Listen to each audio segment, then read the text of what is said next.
ริจาคเครื่องให้คนทุกข์ยากขอขอบใจ กำลังเดินทางคุณชายโทบี้กำลังเป็นว่าเพิ่นอยากว่าอยู่ในคลิปนี้ว่าสันไปบริจาคเครื่องมีข้าวหารอาสาแห้งโดยทั้งพี่น้องบ้านนาคองเราถ้าเป็นตอนต่อไปเนาะขอบใจเว้าอยู่วัดทาน แม่ก็ลง ที่หาว่าหยอเข้าอย่างลงมาช่วย หยอบ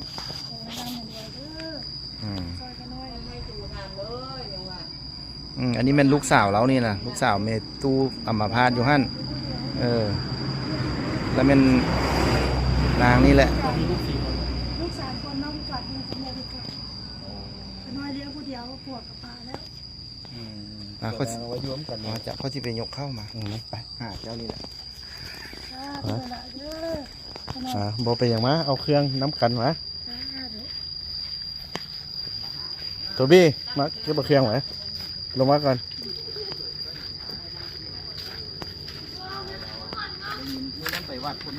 ทงนี้โบแมนเอาทงนี้แต่ทงเดียวทงเข้าอันนี้มากับเพื่อนที่2 คนมาเตะเลี้ยงอยู่ในเพื่อนเบิ้งด้วยหัวเด้อเจ้ามาพี่เอามาเอาเนี่ยไปเบื้องนั้นก็ได้ไปเบื้องนั้นก็ได้วันนี้เขามีข้าวสารตะไคร้แล้วก็น้ำตาลแป้งนัวน้ำมันแล้วก็น้ำปูน้ำปลาเนี่ยเล็กๆน้อยๆเพราะผู้เราก็พร้อมได้เงินผู้หลาบอลูกชาย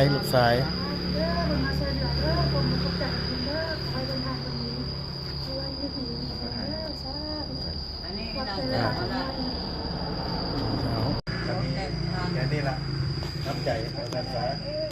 ก็มีเจ้าเดียวในคนออกจากเดียวความทุกข์ยากของสังสารให้อยู่ดีมีแห้งทุกคนให้โชคให้มานนะผู้ช่วยเรือก็แข่งแห้งนี่ก็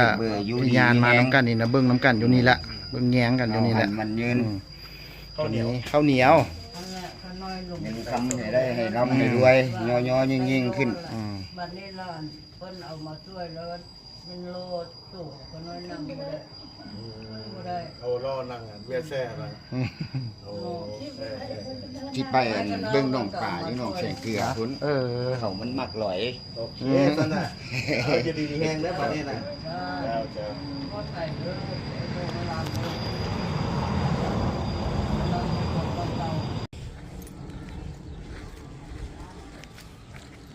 เราได้มาบริจาคอยู่บ้านผลงามบ้านบอเด้อ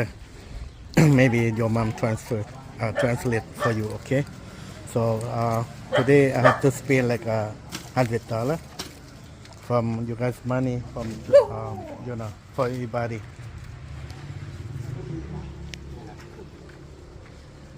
เฮือนนี่ตะกี้บัวได้เป็นเฮือนคืออย่างซี่แล้วแม่นไทยบ้านหันได้มาปลูกซอยเก็บเงินกันมาซอยเหลือกันเล็กๆน้อยๆเจ้าของมันเป็นเฮือนอยู่แบบนี้มามีเฮือนอยู่ จะมีน้ำปูน้ำปลาแป้งนัวตาลแล้วก็มีไข่ข้าว20,000แล้วก็มีมาม่าซอยน้อยมีหลายซอยหลายเวลาซอยไปขอบใจเพิ่นจะขอความช่วยเหลือนะแม่ผู้เพิ่นอยู่หม้อนี่เพิ่นว่านั่นน่ะห้องน้ำถอนเพิ่นกำได้เบิดแล้วยังเต็กโกขอว่าน้ำอันนี้สักวันจะเข้ากันขอว่าน้ำนี้สักวันเขาสิได้ประสานงานกับพวกคนอยู่พุ่นนะ แล้วก็บ่ได้ขึ้นกับเขาหลายโดยเฉพาะนะเจ้า มีคนหนึ่งหันก็ว่าต้องการช่วยเหลือของน้ำแต่ว่าขาดท่อระบายน้ำบอกคืออะไรนั่นเองนี่แหละก็บอกเขาจะว่าหลังจากนี้ก่อนจะที่ตกลงกันไหม ห้องน้ำเฮือนหลังนี้ยังไม่มีผมหมายนะโอ้หลังเอามาช่วยนี่นะยังมีห้องน้ำก็มีแล้วขุดแล้วลงแล้วละยังเต็กโกกับมุงท่าน ตะกอกับหมูยาว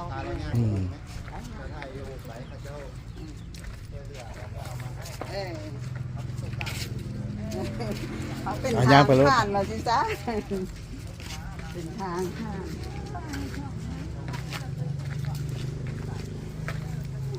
วันนี้เพิ่นต้องการห้องน้ำบ่มีห้องน้ำวันนี้นะขุดมาไว้แล้ว แต่ว่าต้องการท่อหรือว่าฝาแอมมุงว่าซั่นก็เฮือนหลังเดียวนี่แหละเฮือนหลังน้อยๆนี่แหละฝาตะกี้บ่มีฝา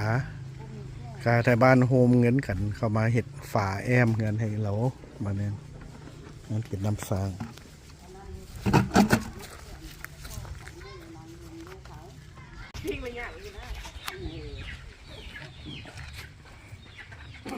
อันนี้เป็นสภาพเฮือนเราเนาะนี่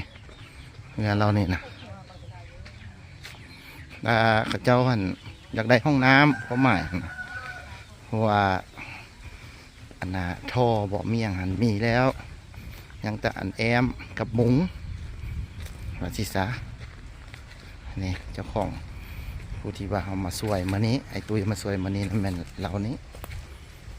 นี่แล้วมีห้องน้ำนี้ อันนี้แม่นที่ว่าเพิ่นต้องการช่วยเหลือห้องน้ำยังขาดถึงแต่ว่าเขาเจ้าขุดขึ้นมาแล้วมันมีท่อขึ้นมาแล้วยังบ่มีหัวท่วมครับเพื่อเป็นฝาครับ มุ้ง เป็นเฮือนครับ อืม หัวเฮือนขึ้นมาแต่งบประมาณก็สิเท่าไหร่ โอ้อันนี้กับประมาณเท่าไหร่กับปูนี่กับซีมังชิจักเป่านี่ ฝาแอมขึ้นมา อันนี้ยังบ่ฮู้แล้วยังบ่ได้คิดไล่นี่นะมันก็สิบ่หลายดอกบ่หลายปานใดดอกเทพื้นนี่หัววิดหั่นหัวกับหัวธรรมดาเด้หัววิดก็ได้ แล้วก็สั่ง4แอมก็ได้บ่หรือว่าสิเอาดินบล็อก อันเจ้าช่างลินบอกมา200 เอาดินบล็อกก็แล้วก็มุ้งสังกะสีบ่ก็สิบ่หลายปานใดดอก อันลินบอก200พอสิ โอ้บ่ฮู้แน่นี่ อันนี้เป็นบ่ฮู้ พอ200พออยู่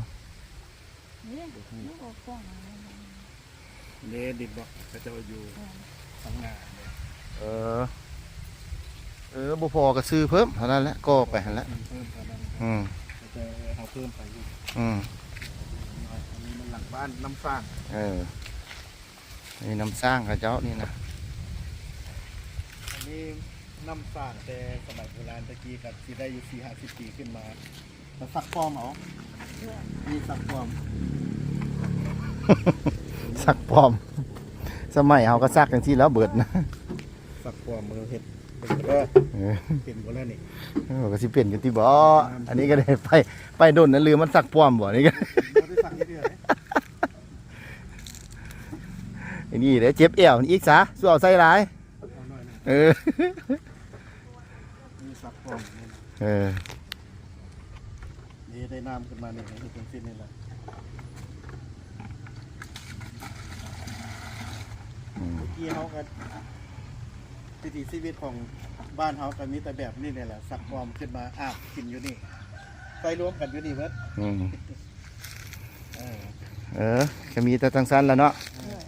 ไป ตัวสี่เหลี่ยมเลยเห็นบ่ ฮะ ตัวสี่เหลี่ยมอันนี้ อะไรสิ กดรถ นี่ตัว นั่นแหละบรรยากาศยามแรง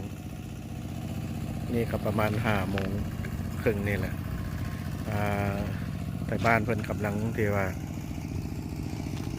ไถนาแล้วก็คาดนาอยู่นี่เด้แล้วก็สิตกก้า